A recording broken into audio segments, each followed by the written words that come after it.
वंचित बहुजन आघाडी आणि काँग्रेसची युती झालेली आहे नगरपालिकेच्या निमित्तानं. पुढे जिल्हा परिषदा पण आहेत, तर जिल्हा परिषदेला ही युती कायम राहील का, किंवा या युती करायला उशीर झाला? काँग्रेसकडून निश्चितपणे उशीर झाला असं मी म्हणेन. 2014, 2019, 2024 या दरम्यान जर झाली असती तर BJP कुठेही दिसली नसती अशी परिस्थिती आहे. पण देर आहे दुरुस्त आहे,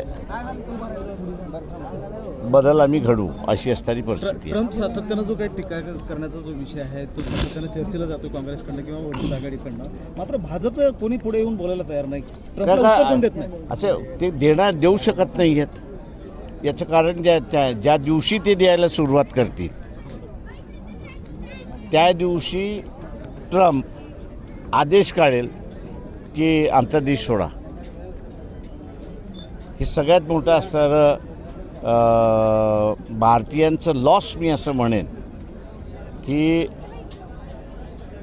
मोदीला पंतप्रधान करून त्यांनी जगभरामधल्या प्रवास करून भारतीयांना तिथं जे एकत्र केलं किंवा त्याचं केलं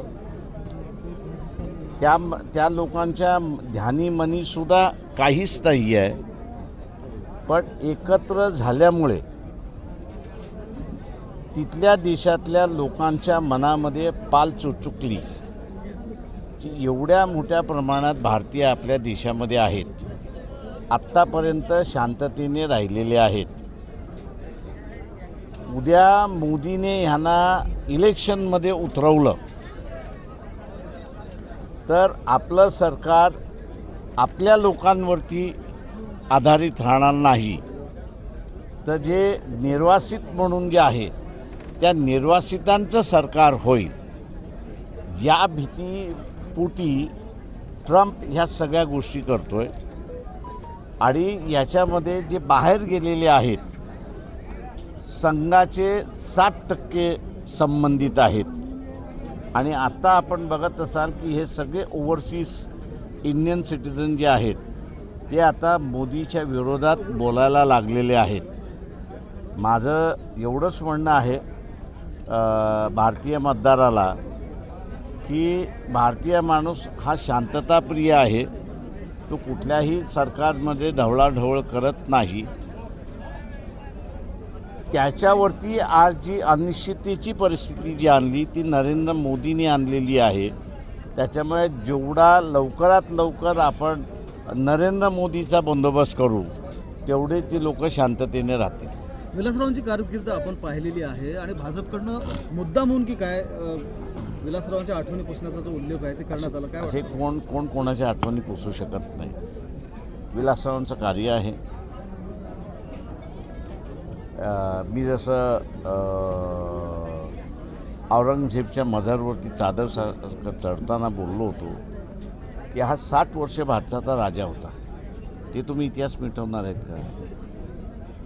माझ्या माहितीप्रमाणे 84पासून विलासराव देशमुख मंत्री होते आणि 97-98मध्ये ते मुख्यमंत्री दिले.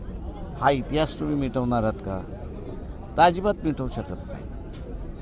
त्याच्यामुळे हे जे इतिहास मिटवण्याचे जे आहेत त्यांचाच मुळात इतिहास नसतो अशी परिस्थिती. वंचित बहुजन आघाडी आणि काँग्रेस एकत्र आल्याचा काय फरक जाणवला तुम्हाला आता सभेमध्ये आणि मी असं आम्ही 3 ठिकाणी युती केलेली आहे. एक मुंबई, नांदेड आणि लातूर. मुंबईची जी काँग्रेस कमिटी आहे तिला या युतीचा बेनिफिट घेता आला नाही. पण नांदेड आणि लातूर या 2 ठिकाणचं जे आहे कदाचित नगरपालिका ह्या युतीकडे येईल अशी परिस्थिती आहे.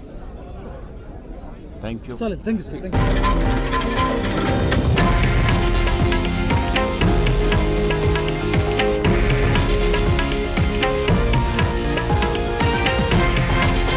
हे आहे देशातील नंबर 1 न्यूज नेटवर्क आणि आपण पाहत आहात TV9 मराठी, एकमेव.